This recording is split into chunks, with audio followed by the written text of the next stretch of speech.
You are a celebrated corporate leader, worked in different environments, inside public service in terms of public entities, but also in the private sector. How did you navigate leadership challenges in both those spaces? I consider myself extremely blessed with some amazing opportunities. I got married when I was fairly young, at 19. I met my childhood sweetheart when I was 17, Susan. I consider that the best decision I've ever made in my life, to get married to Susan when I was 19, had absolutely nothing, knew nothing, had no heirs, ego, absolutely pure, genuine chemistry and love with somebody that you wanted to spend the rest of your life with. As it happens, she has borne me the most amazing two divine daughters, Tsepiso and Maneo, who are the center of our lives, and through them we have learned what it is like to manage, but most importantly to lead. Manage being how to get things done through other people, but to lead, to be genuinely obsessed with the development of others, to be less self-centered, but to be more other-centric, as it were. It's the most humbling thing to have two daughters, because they cut you to size. Just through their experiences, they give you a lot of pearls of wisdom, just through their life stories. But also they guide, counsel, and coach without looking like they're teaching you anything. You say you're obsessed with the development of others. Explain to us, what does that mean? You know, when management is about the effectiveness and efficiencies in climbing the corporate ladder of success, it's about moving forward in space and in time. Leadership, on the other hand, begs the question as to whether this ladder is leaning against the correct wall. When all of us are younger and developing, we answer the question, if it is to be, then it is up to me. But when you become older and hopefully wiser, you then realize that it is all about people. And the only way that one finds their own purpose and sense of usefulness is when you have managed to touch other human beings in a very significant but also very simple ways. That's why leadership moves away from self to the other, because you get real joy when you see them get better today compared to yesterday, and we call that excellence. So how do you create conditions for that development of others? So first, it's about believing in human nature. It's about accepting that all of us are good at certain things and not so good in others. That our job is not to fire people if they're not giving us our results, but to say, if you are indeed a square peg in a round hole, how do I find your own square hole? That's the most important task. Very often we try and straitjacket people. We try and force people into behaving in a manner in which is more reflective of the way we think about leadership. Whereas leadership is really genuinely being tuned to the needs of the others. So for me, it's about the confluence of two things. So first is this notion that we call maximum satisfaction, because it is what you want out of life. Then the other is the maximum contribution we need in institutions like companies. And where the two lines meet, that's what we call the world of work. So if your boss only talks to you about work, about contribution, about projects, about delivery, they are missing a big part of who you are and how you prefer to do things. They are also missing an important part about how they can use the time, energy, and effort, the force, the impetus of a company to make you realize your own personal dreams and personal ambitions. Those companies that do this very well get maximum contribution from their employees, whilst helping those employees to get their maximum satisfaction. Maximum satisfaction is, I have a roof over my head, I've got a family that I love, they are number one in my life, not my work, And from time to time, I would like to take them on holiday. And I find value, utility, and sense of meaning, consciousness, and purpose by spending quality time with them. Whilst I'm at work, I do my absolute best to be a team player, to tessellate like a jigsaw puzzle within a broader scheme of things. The two go together.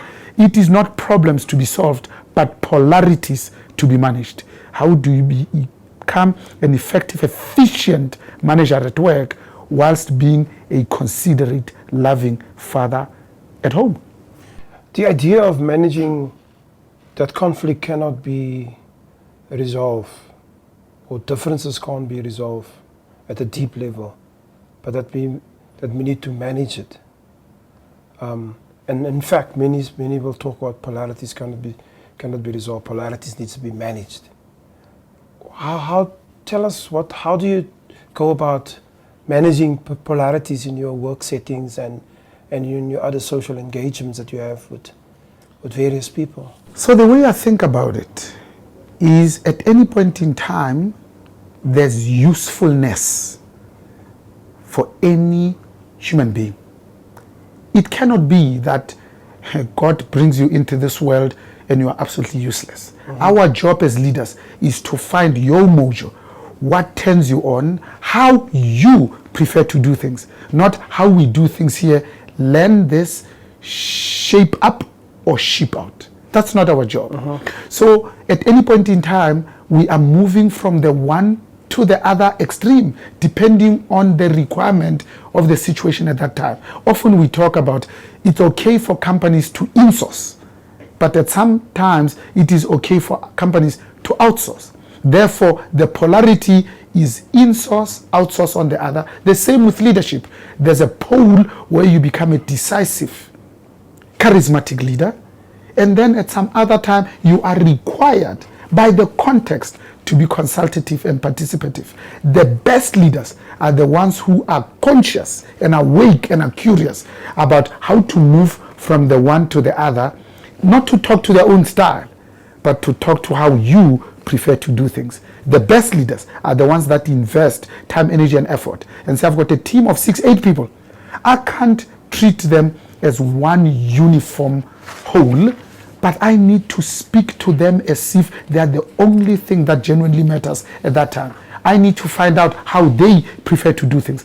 Some people learn by writing, other people by listening, other people by singing. Can I find a way that talks to every specific solitary individual of my team members, so that when I talk to them, I can really and genuinely say I've managed to connect. Those to me are the big leaders. So it's about talking about notions like transformation and increased profitability.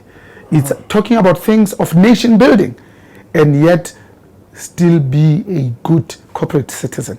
It's about looking at the sustainability, not of your own company, but of this ecosystem that we are trying to create. Because everybody can have a head office and can move from one head office to the other. Therefore, the company can be bricks and mortar.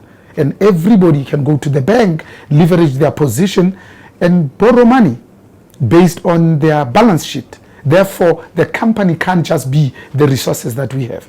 But when we put bank in the center of what we do, people as the most important asset, then we are beginning to get it. Because a company that is short on cash can borrow. The one that is inappropriately located can move his headquarters. But the company that is poor on people is a dead company indeed. Let me put this to you, the whole polarity question within South African society. You've raised the issue of a culture of entitlement, which obviously creates a deep culture of dependence. The question that people have, if you don't have anything, because of historic reason, of course you will be dependent. And of course you will search for entitlement given the harsh inequalities within the country like South Africa. What is your response to that? You see, the grandmother that brought me up really brought this home to me very starkly. And she used to say, isn't it amazing that those nations that have rights perish? and those that have responsibilities thrive, grow, and move forward in space and in time. So in the context of polarities, it is good for one to understand what your rights are, especially because of the history that we come from, which is not just 48 years of apartheid, but 350 years of colonialism, subjugation, exploitation. You need to understand that.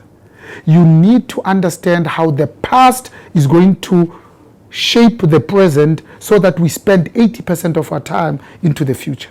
But at the same time, you then need to say, then what is my role in that context? What is my responsibility, and what is it that I can do first and foremost to help myself up with my own boots and my own bootstraps? Where do I get these boots? Who can I talk to give me the bootstraps? In strategic conversation terms, it's about an awareness that says, what then is my purpose in that context? Secondly, where do I want to play? Thirdly, how do I play to win at a personal level? Thirdly, what skills, abilities, and capabilities do I require? Lastly, to say, who's going to help me? Because today, the world of business is looking less for superstars, more for team players, because we can accomplish much more together than that which we can on our own. 20 years ago, it was okay to be bright, to be brilliant, to be hardworking.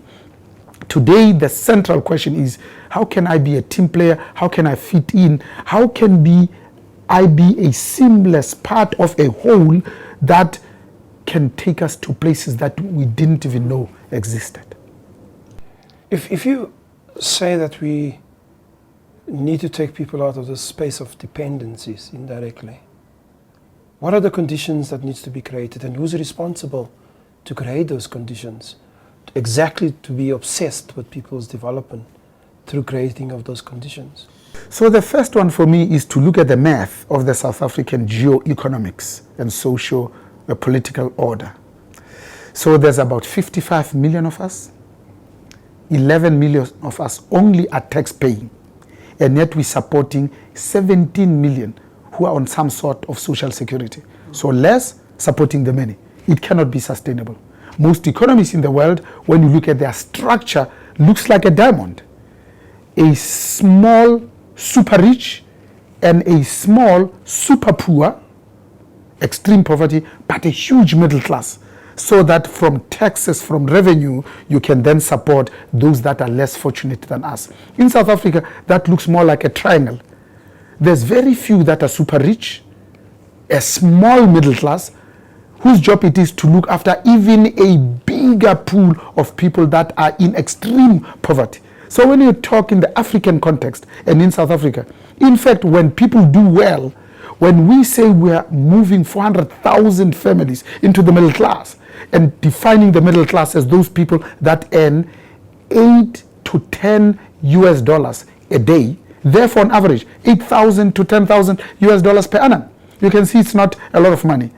In the South African context, we are actually talking about taking people out of extreme poverty to just being poor.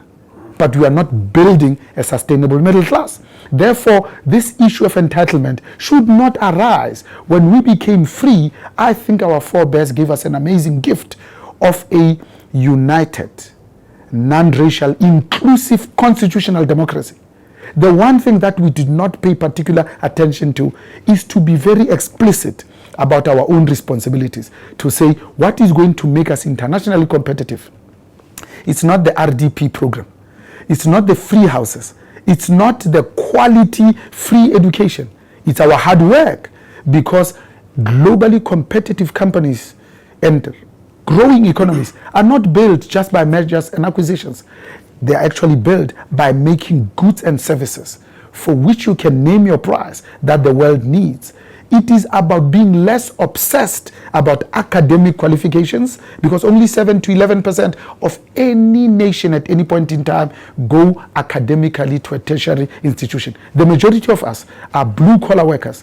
We are artisanal, we are millwrights, we are plumbers, we are electricians. Not all of us are doctors and professors. That's how you build an economy. By building Mudupi, Kusile, and Inga and Ingula, Those are the skills that we require. By having welders, so that we don't have to import 3,000 Korean welders. Because every township that you go to, black people are cleaning and are welding and are sweeping. So why now do we need to import 3,000 welders when we could have invested time, energy, and effort? No matter how technical and sophisticated welding is, it's about taking them to that level. Therefore, for me, I'm agitating and orchestrating that we should spend more time on talking to the young people to say there's honor, there's glory in working hard, in application. You don't play catch up by waking up at 9 in the morning, knocking off at 2, and then demanding 3 times the salary. The only way you catch up is to say, because I have a gap, developmental gap, that white people have been in positions of leadership for 48 years, 350 years if you will. I'm only getting into this now. Then it means I must work day and night, Saturday and Sunday. When other people are going to the matches on Sunday to relax and watch soccer, I'm talking to people and say, take me through this financial model. How do you come around this? That's what Rolihlahla Nelson Mandela's first 400 MPs did. That's how they used to come to us and say, what is earnings before interest and tax? What is net income before interest and tax? How then do you talk about the difference between income and cash? They were sitting for hours on end. We were holding workshops. We were going to the townships and teaching them. Today we apply ourselves less, and yet we want to be managing directors and CEOs of the South African Broadcasting Corporation, and yet we have not made the investment. We're not schooled. We're not learned. And I'm not talking about formal education. I'm just saying, has life taught us enough to be able to share? Because it's only when you say, I've stopped learning, that you know it's time to move to the next level. Now we're taking people that are absolutely green in the name of transformation, when what we are doing is chronoism. It is about ensuring who's going to eat first, rather than being concerned about the broader good. And the broader good is about how can we improve the quality of lives of the majority of our people, so that on a composite basis our people are moving forward in space and in time. We move them from extreme poverty to just being poor, so that we can give them a chance of being in the proper middle class. Unfortunately, Africa lacks a coherent but a sustainable middle class. When we entered into your office, there's a writing on the wall that says, comply, intervene, comply, and respect. What is the significance of that in the corporate world relative to in the public sector? Absolutely. And you have touched on something that's really very profound. So just 2 things. So first of all, every company, public or private, has to be clear about what it believes in. Companies are very good about telling you who they are, what they do, and how they do it. But they don't spend as much time explaining to you why they do it. And I find that our people jump over the cliff for us only when they understand why. Don't ask me to do 8 to 5. Don't ask me to be on my desk and answering emails.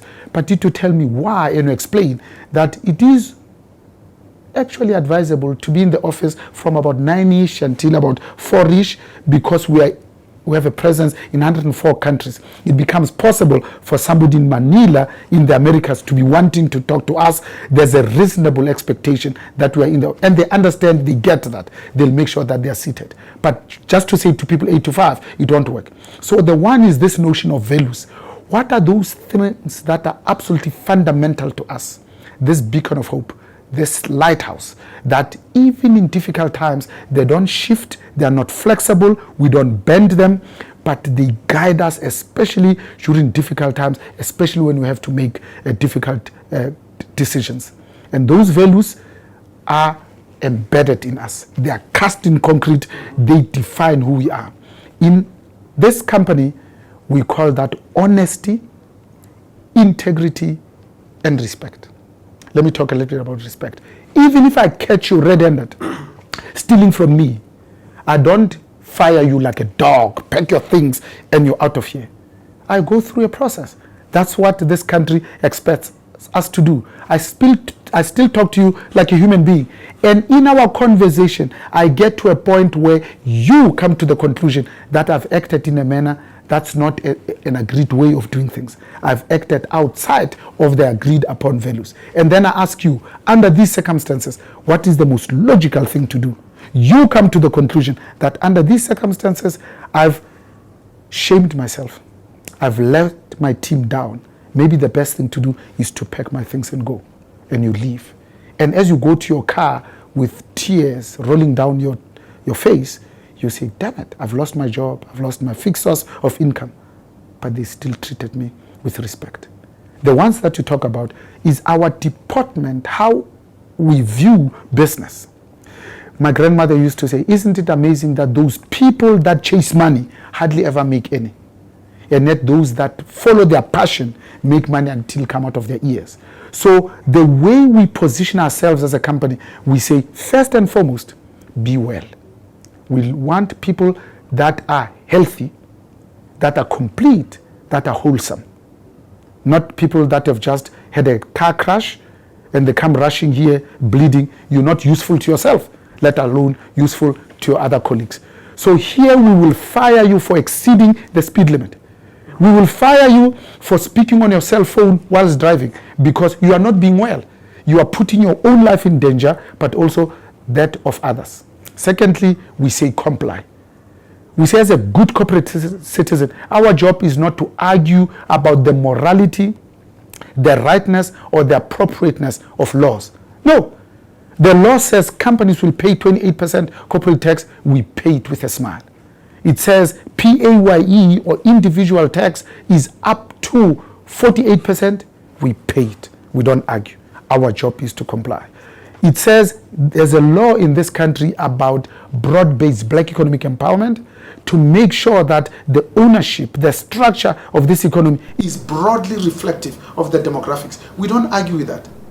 We comply. That's why we say comply.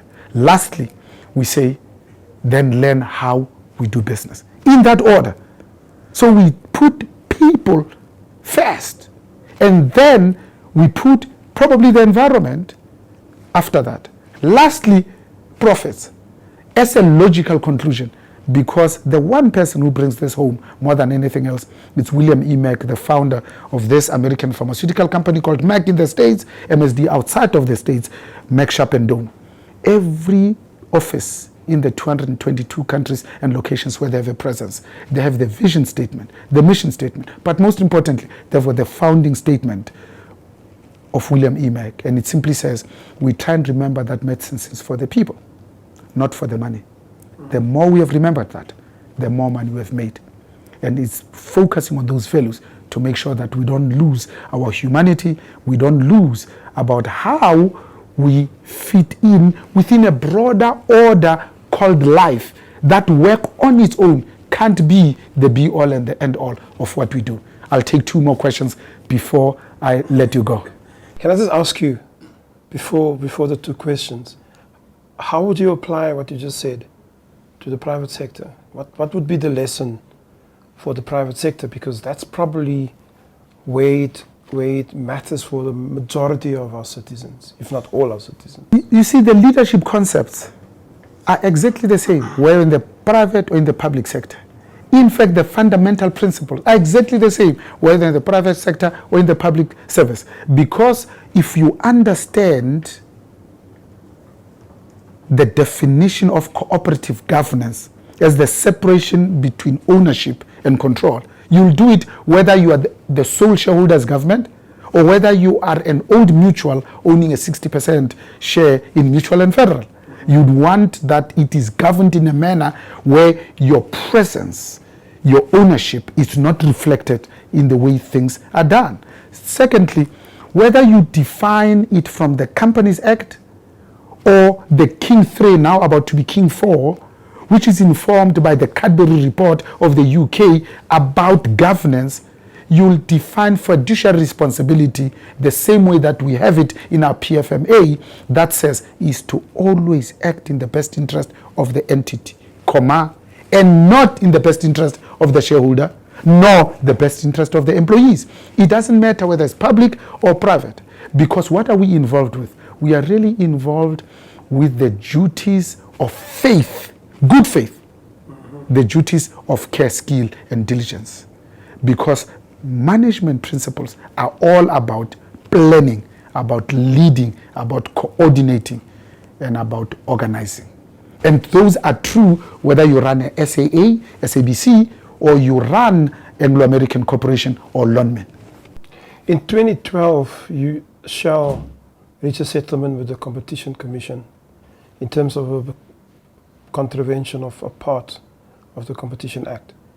You were asked to pay 22 million rands, 26.2 million rands. You paid the fine, but you also apologized. The practice is that in many instances, people pay the fine and then they don't worry about an apology. Why did you go that route of doing both? So for us, being a good corporate citizen means doing the right things. So when we write our sustainability reports, we say it's about people first, it's about the planet, and then it's about profits. So when we have found that we have done something that we should not have done, the first responsibility is not to run to our lawyers and say, draft a letter that does not incriminate us, that reduces our exposure. It's about saying, but what is right, what is wrong, what is fair, what is equitable. And then we say, but our Competitions Commission is very clear. It says, in everything that you do, act in a manner that is not price fixing, that is not colluding, and that is not allocating the market. So here, there was even a hint, a suggestion that we acted in a manner that is not wholesome. So we looked at that, examined it, and said, because we have been here 113 years, and we are making plans to be here for the next 200 years, it doesn't pay us to start arguing through our bigger lawyers than those of the Competitions Commission, is to say, we shouldn't have been in this place. We should not have been in a position where even questions are asked. Therefore, we pay the fine. But most importantly, to make sure that this never happens again, we apologize. By apologizing, we go back to the company and say, what systems and processes can we put in place to make sure that we are awake, that we are conscious, that we are purposeful? How can we treat you to be aware in everything that you do, whether you are a salesperson, you are a cleaner, or you are the chairman and the group CEO of the company, so that our behavior is resonant with being a Who good citizen. did you apologize to? First, we apologize to the Commission, but most importantly, we apologize to the peoples of South Africa, because they are the ones that have been negatively affected by the behavior that maybe was not competitive, that could have cost them maybe 20 cents more than they should have paid. But also apologizing that companies are the beacons of hope. They ought to be exemplary at all times, because only in companies to have systems and processes. Only companies say, we don't bribe, we don't steal, we don't cheat. You don't take things that don't belong to you. You don't bully. That's why we apologized. Last question. You took over as the president of the Black Management Forum. What did you get when you got the first day into that office after the elections? This is probably my most proudest contribution.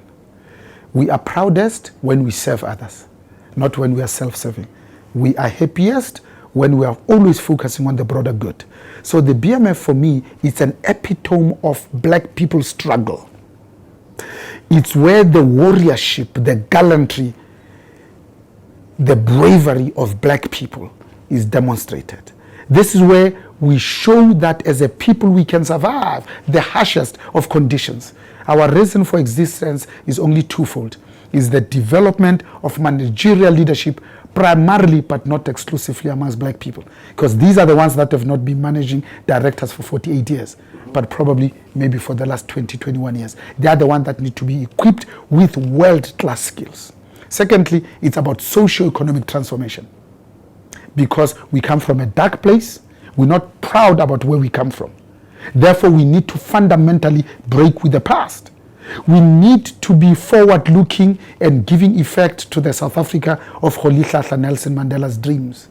So for us, affirmative action, transformation, all these transformative instruments talk to one thing and one thing only, to say it's a planned and positive process and strategy that is transforming the socio-economic environments in order to give opportunities to previously disadvantaged individuals, so that these individuals can gain access to opportunities, including developmental opportunities based on their suitability. But there was a report in the media that suggested that before you enter into the space as president, there was an element of political partisanship.